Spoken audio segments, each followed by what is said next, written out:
Hi everyone, welcome to Nurture. So today the chapter that I'm going to start is Rise of Militarism in Japan. So before I start this video, I just want to say that Hindi is not my native language.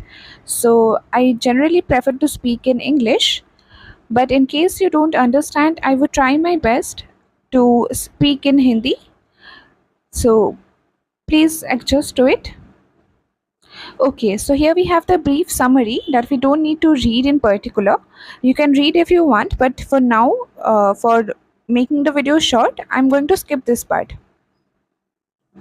Okay, so we are starting from 13.1. Japan predominance of aggressive nationalism, militarism in 1930s and expansion into China, anti-Comintern pact with Germany, formation of the Axis Pact. So we are starting with opening of Japan by Commodore Perry of America. So, Nippon, the land of rising sun, as the Japanese call their country. So, we can understand that the Japanese call their country as Nippon. And what is the meaning of this word Nippon? Nippon is actually meant by the land of rising sun. Okay, it is the name. So, just like we call India Bharat, like we Indians call India as Bharat, similarly, Japanese call their country as Nippon, which means the land of rising sun. One marks MCQ can come from this portion.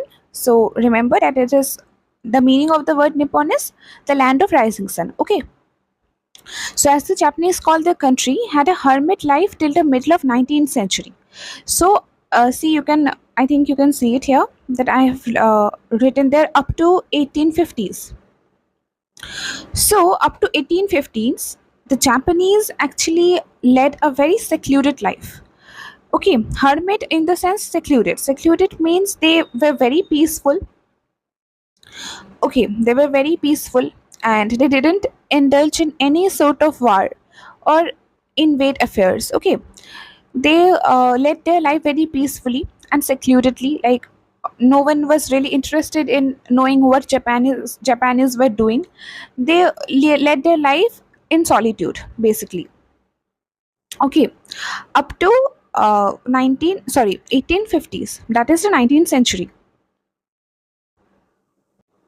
So this was basically before the time of war. Japan actually was a very peaceful country at first, but then it got indulged into war, and then we can see in the Second World War actually. And when you'll be in class 12, there would be a separate chapter on Second World War, and there you can see how violent and how aggressive Japan actually became there. Okay, but Japan wasn't like that from the very start. Japan was actually a very peaceful country.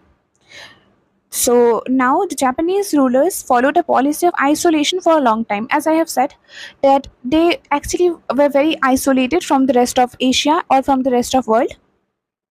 They led a very isolated life. Okay, for long 2 centuries, Japanese ports were closed to all except a few Dutch and Chinese traders. So here we can understand that Japan did not indulge in any sort of particular trading as such. Okay, except for Dutch and Chinese traders. They only traded with China and Dutch countries. Okay, not with European countries as such.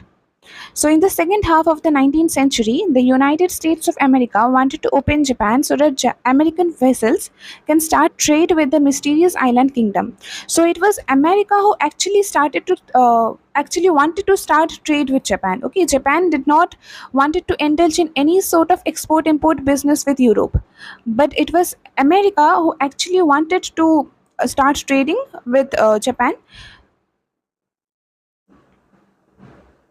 The reason was that they were interested in the Japanese market. Like we can see here, in addition to the interest in the Japanese market, America needed Japanese port to replenish coal and supplies of fuel for American commercial fleet.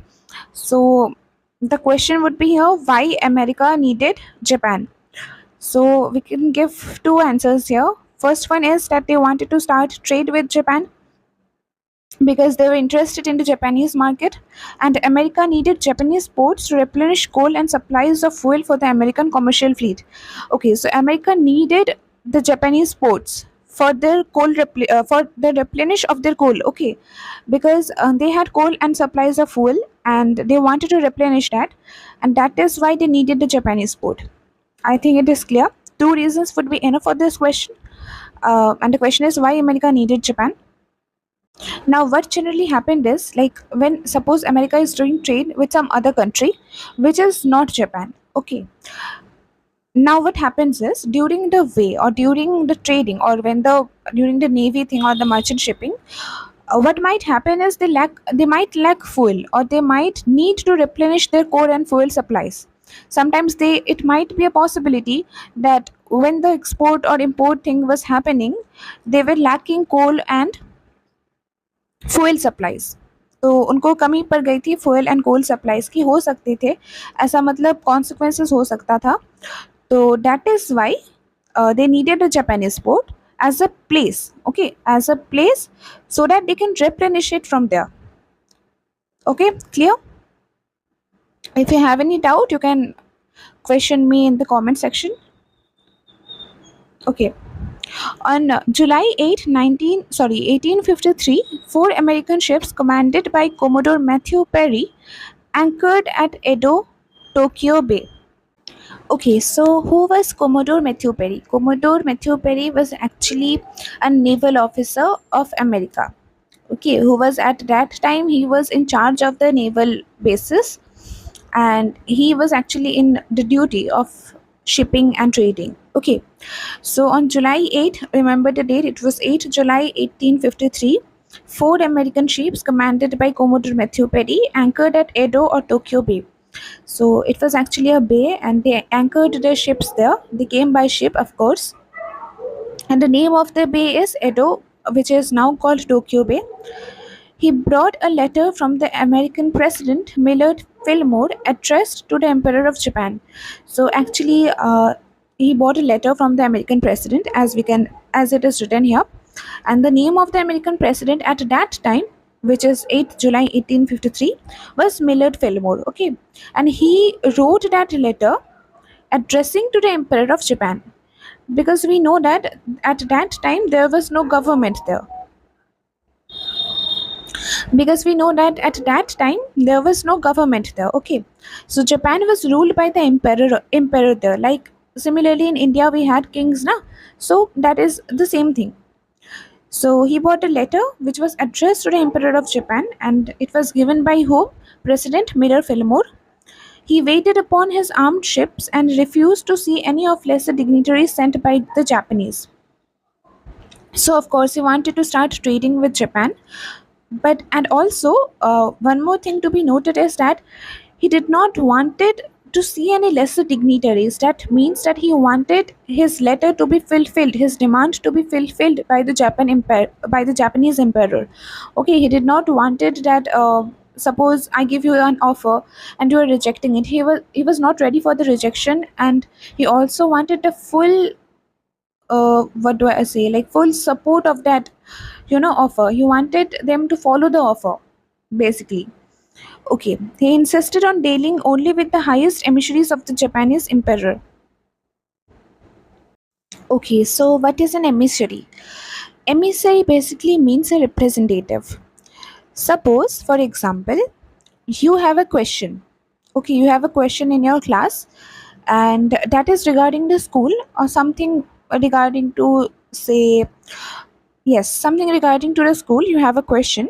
So what would you do? What is more accessible to you? Asking the question to the principal ma'am directly, or asking the question to your class teacher first?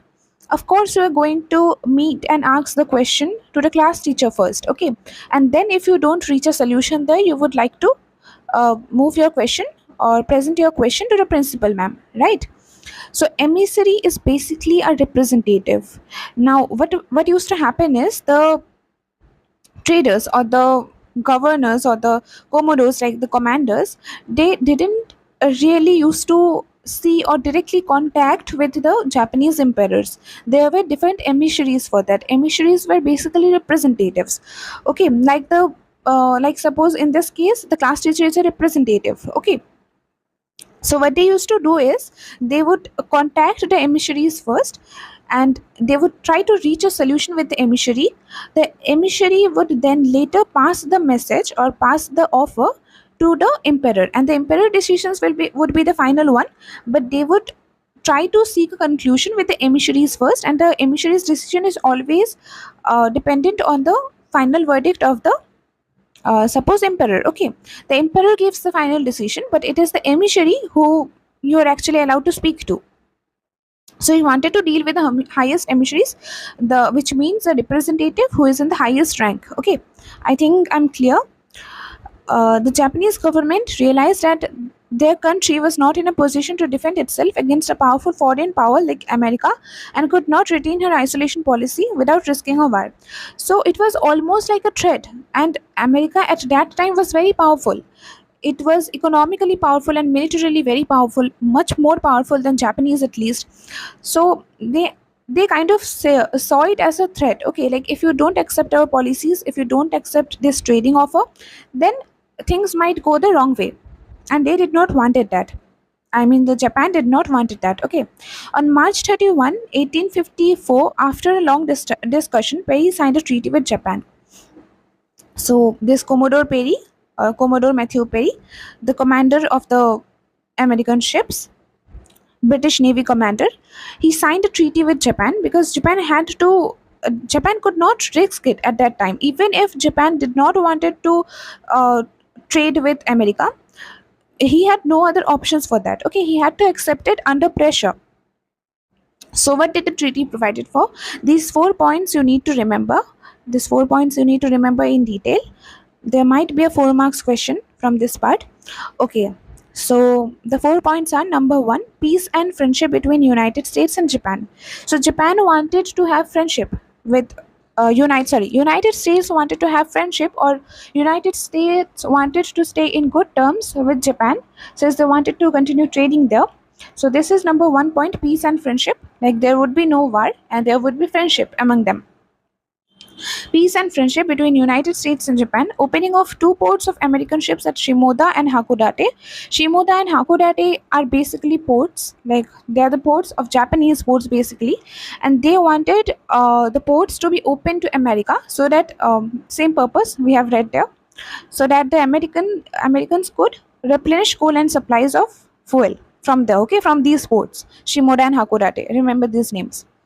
Number three, help for any American ship wrecked on the Japanese coast and protection for shipwrecked persons. Now, if any American ship by any chance, suppose gets wrecked, okay, suppose if any American ships get wrecked which belong in the place which belong to the Japanese coast, in a Japanese coast, okay, then it would be the responsibility of Japan to help that American ship recover that ship, or um, to renew the ship. Okay, and protection of the shipwrecked person, and the shipwrecked person who got injured in the wrecking of the ship, it is also the responsibility of Japan to help them and to provide them aid and medical support basically. So number four, permission for American ships to buy supplies, coal, water, and other necessary provisions in the Japanese ports. Like that is the main purpose basically of the American ship, and the basically the purpose of the Americans were to replenish coal and supplies, right? Supplies of fuel. So that is why it is written that the Japanese should grant them permissions to buy their supplies and coals and water and other necessary provisions in the Japanese ports. Like other subjugated Asian countries, the Japanese were forced to open their country to the Western powers on the basis of unequal treaties. Of course, this treaty was actually not supported by Japan. Japan did not wanted to trade with America at any cost. Like mentally, they did not wanted to trade with America or any Western powers as such, but like as other Asian countries were a bit inferior to the Western countries at that point of time, and maybe even till now. Different people have different opinions about it, but at that point of time, it was sure and certain that Asian countries were much less or much inferior to the Western countries. Okay, so like other subjugated Asian countries, the Japanese were forced to open their country, so they had to open their country even when they did not want it to, on the basis of unequal treaties. So these treaties granted the Western powers one-sided economical and legal advantage in Japan. Now see, in this 4 points, do you see any point that actually benefits the Japan? Do you see any point that actually benefits the Japanese people in general? All the points are written in the benefit of the Americans only, right? So that is what is written there, that these treaties granted the Western powers, which is in this case America, one-sided economical. They got the powers and they got the benefits from this treaties. Japan did not get any special benefit from here. Okay, it was the Western powers or the America which actually got benefit. So powers one-sided economical and legal advantage in Japan. Japan was now determined to regain independence and close the gap with the Western powers. Now Japan had a subconscious thought that this thing, I had to accept this treaty because I'm inferior. He got to know that because he is militarily weak than America, that is the reason why he had to accept the unfair treaties, because he did not wanted any war with America. So it was now actually Japan became much aware after this.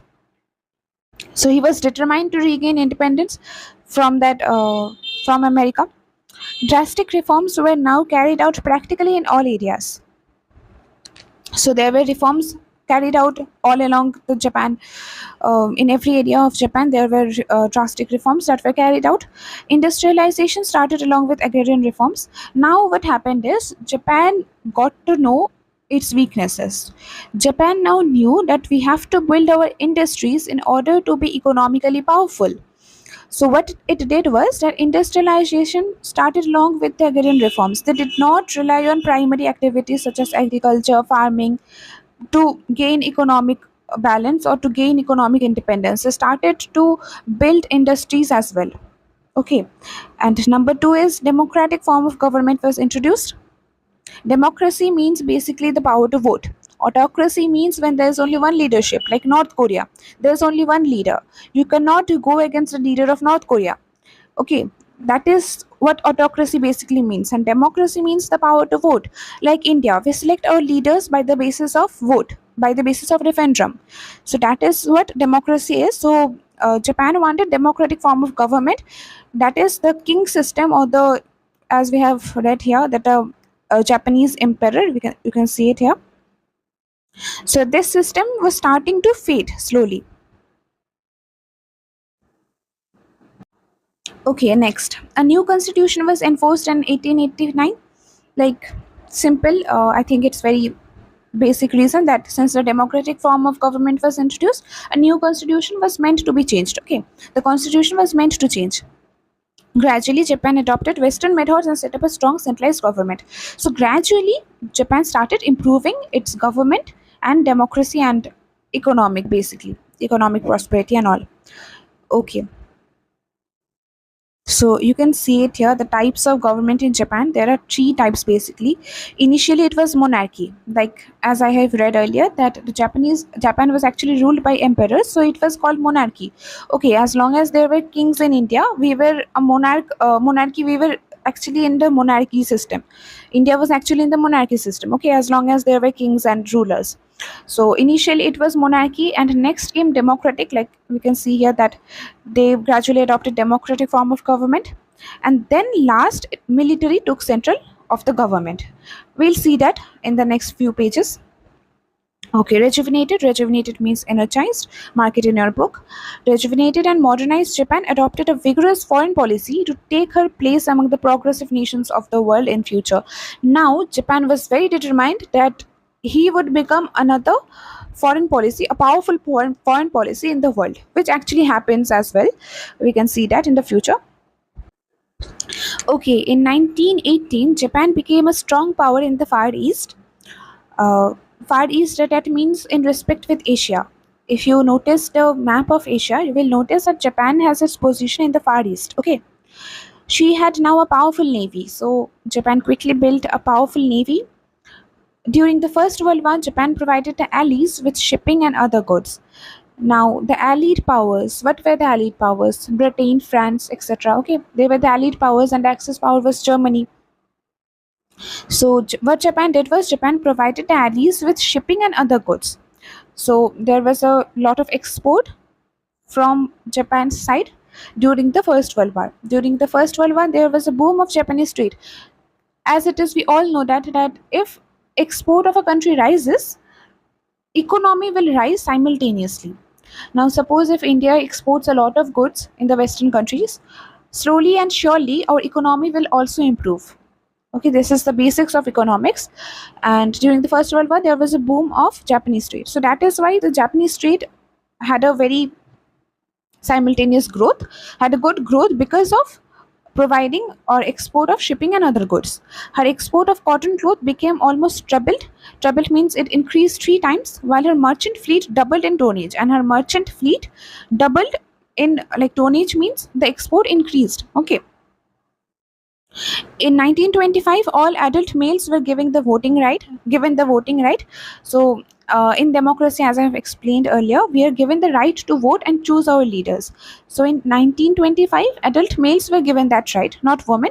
Males were, or men were given that right. Okay. In spite of that, at the beginning of the 1930s, the army took control of the government. So even though Japan tried its best to maintain a democratic state, during the 1930s, which is 5 years after the vote, 5 years after the voting took place, the army gradually took over the government. Now we are going to see that how military, this last phase, how military took the central of the government. Okay. So why did Japan became a military state? So I'll start this part in the next part. So if you want to follow it up, then please subscribe to my channel and press the bell icon so that you can get a notification. And I'll start this part in the next video, in the second part. So for now, goodbye. And if you're interested in more chapters like this, I have planned to post more chapters from the ISC 11 syllabus, history syllabus. So you can subscribe to the channel. It will be beneficial for you. And goodbye for now. Take care.